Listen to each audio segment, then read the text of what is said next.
Now we'll add the door bracing. Measure and mark the centre of your doors on the edges that will not be hinged to the shed, and add bracing in a V pattern from the marked centre points.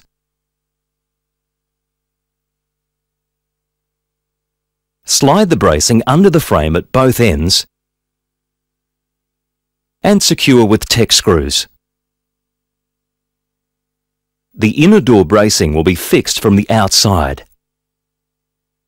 Make 2 positional holes using a 2mm drill or Tek screws at points where the bracing is flush with the panels.